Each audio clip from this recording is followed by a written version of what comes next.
Hi, I'm WELS President Mark Schrader.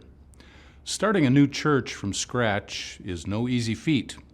There's certainly a lot of planning and preparation that goes into it.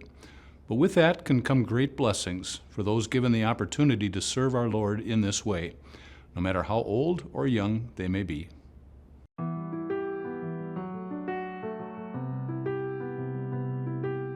Up in the north woods of Wisconsin, in the village of Cronenwetter, is a group of WELS members working to start a church from the ground up.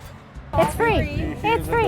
No. Just fill out a survey. That would be great. This church has just recently been approved for mission status from the Board for Home Missions.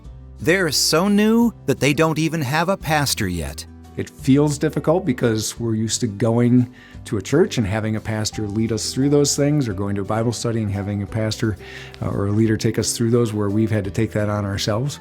But I think it's definitely been a growth experience for many of us. The core group is made up of WELS members from area churches, some of whom are students at the local area Lutheran High School, which just so happens to be located right here in the target area of Cronenwetter.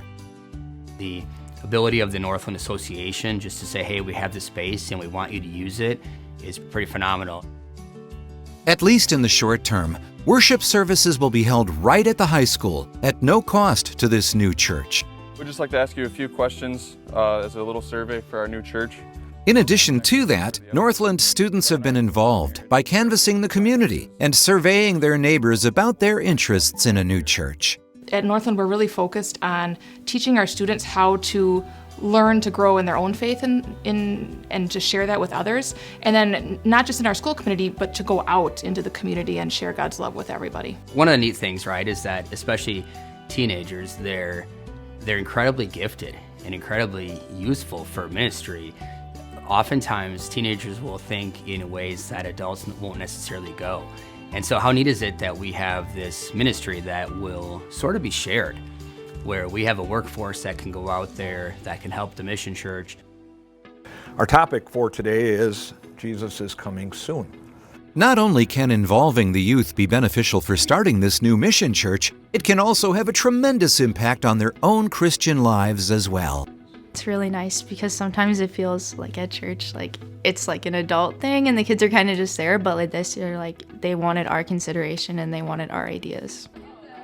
By inviting the students in on the conversation, it has allowed them to have a sense of ownership. That church isn't just something that they go to, but that they are the church.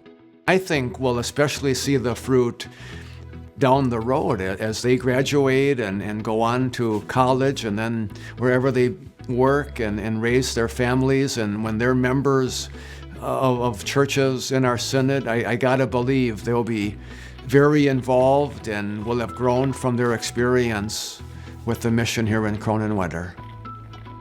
Just watch them grow in their faith and to learn at such a young age how important it is to share with others who need to hear the hope of Jesus, to need to hear the message of joy that we have. I can't explain to you, especially as a mom, how important that is to me to see my own kids just being so willing and open to share their own faith all the time. As this core group continues to connect with the community, the next step will be to call a pastor and eventually launch public worship here at the high school.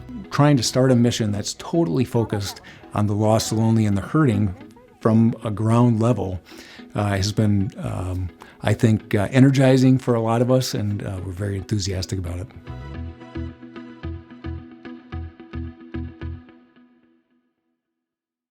This new mission congregation is in the first set of mission starts and enhancements to be included in our Synod's new 100 Missions in 10 Years effort. At WELS110.net, you can follow the effort's progression and support it with your prayers, involvement, and gifts.